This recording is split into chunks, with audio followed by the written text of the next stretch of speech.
नमस्कार, मी रोहित पवार. या व्हिडिओच्या माध्यमातून महाराष्ट्रामध्ये असणारे सर्व स्पर्धा परीक्षा देणाऱ्या विद्यार्थ्यांच्या वतीने मी सरकारला विनंती करतो की कंबाईनची जी परीक्षा आतापर्यंत व्हायला पाहिजे होती ती झालेली नाही. त्यामुळे लवकरात लवकर कंबाईनची जाहिरात काढणं अतिशय महत्त्वाचं आहे. जानेवारी महिन्यामध्ये पूर्व परीक्षेची जाहिरात निघत असते. एप्रिल मे महिन्यामध्ये परीक्षा होत असते. आता सप्टेंबर महिना सुरू झाला, संपतही चाललेला आहे. अजूनपर्यंत जाहिरात आलेली नाही. पुढच्या महिन्यामध्ये आचारसंहिता लागेल विधानसभेची आणि मग आपल्याला काहीच करता येणार नाही. पुढच्या 4-5 दिवसामध्ये सरकारने विद्यार्थ्यांचं म्हणणं ऐकावं.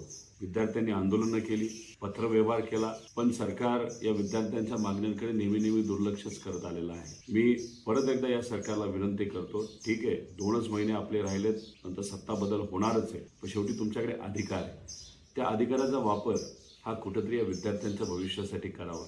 आम्ही जेव्हा माहिती घेतली आम्हाला कळालं की PSI हे जे महत्त्वपूर्ण पद आहे त्याचंच मागणीपत्र अजून आयोगाकडे गेलेलं नाही. त्यामुळे सरकार जागो व्हा, थोडंसं सिरियस व्हा. ही मुलं सिरियस आहे, अतिशय सामान्य कुटुंबातली आहे.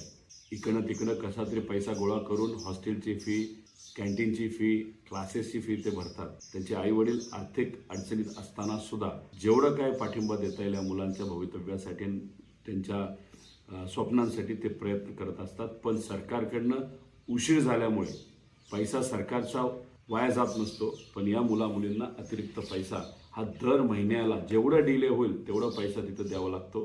त्यामुळे लवकरात लवकर देवेंद्र फडणवीस साहेबांना विनंती करतो की PSI पदाची जे मागणीपत्र तुमच्या विभागाकडनं जायला पाहिजे होतं ते अजून गेलेलं नाही. तुमच्या विभागाला थोडंसं सिरियस व्हायला लावा. पवार साहेब सुद्धा या विद्यार्थ्यांबरोबर असतात, नेहमी असतात. त्यांना भेटतात, बोलतात. आंदोलन असेल तर तिथं जाऊन स्वतः लक्ष घालतात, सरकारशी बोलतात, सरकारकडनं सुद्धा काही गोष्टी मार्गी लावतात. गेल्या काही महिन्यांमध्ये पवार साहेबांनी मुख्यमंत्री साहेबांची वेळ मागितलेली आहे या सर्व स्पर्धा परीक्षेच्या विद्यार्थ्यांसाठी, आत्ता होणाऱ्या परीक्षेसाठी सुद्धा आणि काही प्रलंबित विषय त्याच्यासाठी सुद्धा. पण मुख्यमंत्री साहेबांनी अजून वेळ दिली नाही.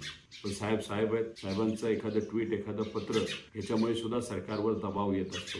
आणि गेल्या काही दिवसांमध्ये आपण बघितलेलं आहे, विद्यार्थ्यांनी एक लढा उभा केला. सर्व श्रेय हे विद्यार्थ्यांना जातं. आणि पवार साहेबांचं ट्विट नाहीतर त्यांचं पत्र याच्यामुळे सुद्धा एक मोठा दबाव हा सरकारवर आता आलेला आहे. त्यामुळे सरकारने अजून वेळ न घालवता लवकरात लवकर कंबाईनच्या परीक्षेचं जी जाहिरात आहे ती काढावी. पुढच्या काही दिवसांमध्येच काढावी, अजून वेळ जास्त घालू नये आणि आचारसंहिता लागण्यापूर्वीच ती काढावी. आणि जर नाही काढलं तर मग हे विद्यार्थी आज शांत असले तरी ते जास्त काय शांत बसणार नाही. त्यामुळे विद्यार्थ्यांच्या ताकदीला कुठेही तुम्ही कमी समजू नये. जर लागलं उद्या तर आम्ही सुद्धा रस्त्यावर उतरायला तयार आहोत. पण या विद्यार्थ्यांच्या बाजूने सरकारने लवकरात लवकर निर्णय घेऊन जाहिरात कंबाईनची काढावी आणि कमी पदासाठी नाही तर जास्त पदासाठी काढावी, एवढीच विनंती इथं करतो. सरकार जागं व्हा, थोडं सिरियस व्हा. धन्यवाद.